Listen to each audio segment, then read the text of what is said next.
Today, Amelia and I will try to review Heart of Doom, the last game in the Thunderstone series. Last because it is the most recent one that came out, but also because it seems to be the last one in the Thunderstone storyline as it was created in the previous games. However, I do believe and I do hope that there will be more storylines and more expansions in the future because the game rocks. I really like it. Oh, and so does Amelia when she's not sick and she doesn't have to stay home from daycare like today. So, Heart of Doom, new installment, possibly the last one, new cards, new monsters, and the big bad guy of the series. Let's see what this is all about. Let's have a look at some of the heroes. These three heroes have several things in common. Not only the fact that they're all girls, but also the fact that they're okay at level 1, just okay, not great, but they level up pretty well. So they are sort of medium, long-term investments. Also, their powers in many cases will require you to eliminate cards from your deck, so players that like thin decks will really enjoy having these characters in their decks. You have the Highland Soldier that has an attack of +2, not bad, but then the power is that you destroy the card to take a treasure. Very situational and not always all that good. But at level 2, she can allow you to buy a hero when you're in the dungeon. That's a great thing. At level 3, you can buy a hero and add it to your hand, again, when you go to the dungeon. That can save you quite some time. The Dark Animator. Attack +1, destroy a hero villager in your discard pile to gain magic attack +1. Again, sort of like mixed blessing. But later, you can, where is it? Gain magic attack equal to the VP of one revealed monster. Now that is better. And at level 3, you gain magic attack equal to the total printed VP of all of your revealed monsters. Pretty neat, but you need to have monsters in your deck to put her power to good use. And then the Isri Thrower. Destroy revealed item or weapon to gain attack +1. Again, so and so. But later, destroy revealed weapon to gain attack equal to the weapon's weight. Pretty good, and it also has some spoils. And later, destroy revealed weapon or a weapon from a village stack to gain attack equal to the weapon's weight. So at level 3, this character can get a bonus, a special attack, and doesn't have to spend resources from your deck and actually can annoy the other characters by attacking the stacks in the village. Then you have 3 clerics. That is a lot of clerics in my book, but it is okay because they're interesting characters, especially if this weapon here is available in the village. This is a pretty heavy weapon, but has a good attack, and clerics require 3 less strength to equip it. Very neat. And also the weapon generates light if equipped to a cleric.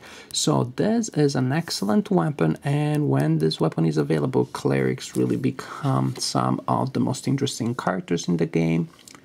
Which is good, because I've noticed that in previous sets, unless there are diseases that are going around, the clerics tend to be left behind. They are not the coolest, hottest characters that players are fighting to buy.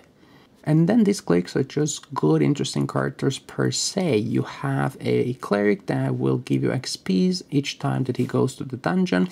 At level 2, he will give you 2 XPs. At level 3, he will allow you to level up a hero while in the dungeon. You still have to pay the cost, but it saves you time because you can do it when you're in the dungeon. This is the cleric, ignores blight penalties against undead at rank 2 or higher, and in later levels he becomes really an excellent fighter. At level 3 he has +5 attack. And then you have a cleric that destroys a disease. Ooh, so exciting. And what else is new? Well, at level 2, not only does she destroy a disease from your hand, but then you can place that disease in somebody else's discard pile. So that is pretty interesting. And at level 3, you can eliminate all the diseases that you reveal from your hand and place them under a monster in the hall, and then the player that will destroy that monster will receive those diseases. Let's have a look at some of the village cards. You have the village cutpurse that looks like a hero, functions like a hero, and is a hero. He is a hero for all intents and purposes. He even has an amount of experience points that he needs to level up, and you can level him up, but still he's a village card. So that means that when he is around, you will have an extra hero in play. The Grognard, yes, my Wargaming friends, time to rejoice. You finally have a card in your honor. And when the Grognard is around, you have a sort of ATM machine for experience points available, because each time that you buy one of these guys, you gain 2 experience points. That makes leveling up heroes much easier, and so makes the game more dynamic, and also he is good against traps. And then the War Hero, that when in a dungeon, allows you to select a hero or mercenary that gains an attack of +3, and then that hero or mercenary dies and is eliminated at the end of battle. And I know what you're thinking, militia. Yeah, another way to get rid of militia, and at the same time to even get something out of militia as you remove them from your deck. But actually in this expansion you have some cards that make militia more interesting than it used to be. Look at this card, for example, the Short Spear. Very cheap, attack +1, meh. But then additional +2 if equipped to a militia, and if equipped to a militia also allows you to draw a card when you're in the dungeon. So this is a pretty good card that makes militia much more effective. I noticed that when this card is in play, players look at militia with completely new eyes. And speaking about cards that make militia more interesting, look at this category of monster, the Lizard Folk. This guy looks so scary, but he cannot defend himself against militia. Militia gain attack +2 when attacking him. So he's pretty buff, but 3 militia by themselves, no weapons, no nothing, they can take him. I don't know what they know about him that the heroes don't, but this is the point. This is the guy will destroy 1 non-militia hero. Again, the militia can dodge him, but the other people are clueless against him. This is the guy allergic to daggers. Daggers attack a +4 against him. So I really think that there is a pattern here of cards that will increase the interest of other cards that traditionally were not all that cool, like basic cards, for example, like daggers or torches. This is the guy, for example, makes light items gain +1 against him. So militia, daggers, torches, lanterns, things like that, all of a sudden are more valuable and interesting than they used to be, and I really like that. The spectral, interesting category, because each member of this category will force you to destroy some of your resources. This guy will destroy 2 experience points. This guy you can defeat only if you destroy a food, and again you need to have 1. That means that, again, cards that usually are not that cool all of a sudden become important. This guy cannot be defeated unless you destroy a monster, which can force you to make a tough decision if you have an interesting monster, a valuable monster in your hand. Destroy a hero, discard 3 cards, so they can be tough monsters to defeat. A category of monster that is pretty tough to beat is the basilisks. They don't have a great health to start with, but they have ways to gain health quite easily. This guy, for example, gains +3 health for each item that you reveal. Ouch! This is the monster, +4 health for each weapon revealed. This one gains health equal to the total value of the gold that you have. This is the guy, +4 health for each hero revealed. So these guys can be pretty strong. So I would not recommend using them when you are showing the game to a new player that has never played Thunderstone before. And another category of monsters I want to show you is the Doppelgangers, the evil dark twins of characters that you have in this expansion and in previous sets of Thunderstone. But these are the evil versions, same illustration, powers that are similar to the powers that these characters had originally, but now the powers have been redesigned to hurt the players. I find it simply adorable that now Thunderstone has such a rich gallery of characters, such a rich tradition, that the designers can use Thunderstone itself as a reference in Thunderstone. They can create this sort of like homage to the previous editions, the previous sets of Thunderstone, and of course to the players that have been loyal to the series. I really like this. I think it is a nice touch.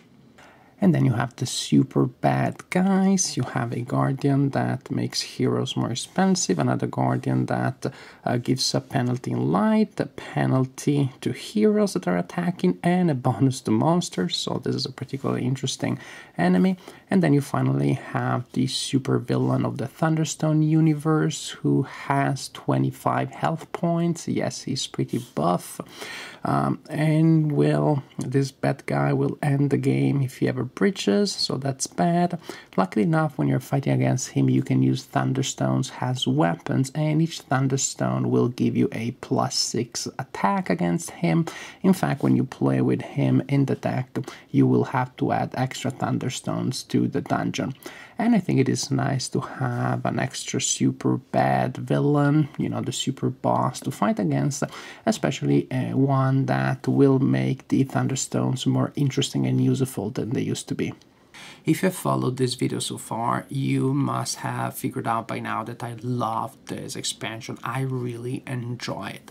I think it is full of interesting cards with powers that are creative, imaginative, original, that work very well with one another. I cannot wait to start combining these cards with previous sets. These are cards that are really fun to play. They create a really fun and rich experience. I love the fact that now there are cards that give new value to cards that were of not much value in previous sets, cards that players would by default try to get rid of as soon as possible. It was almost a no-brainer before to try to get rid of Militia as soon as you could. And you know, between a game that has no-brainer decisions and a game that doesn't, I prefer games that don't, because if you have no-brainer decisions, then every decision matters. There are no cards that are always bad or always good, but everything depends on the circumstances and on how you can work around the limitations of the cards. All cards can be valuable in games that have no-brainer decisions. Now Thunderstone is more like that, because even Militia, even Daggers now can be good under certain circumstances. So now if you have to get rid of a card, you have to think a little bit more than you used to. I love this. Bottom line, this to me is a great expansion, one of the best expansions in Thunderstone. It is at the level of Dragonspire or Doomsgate Legion. To me, for the player of Thunderstone, this is an absolute must-have.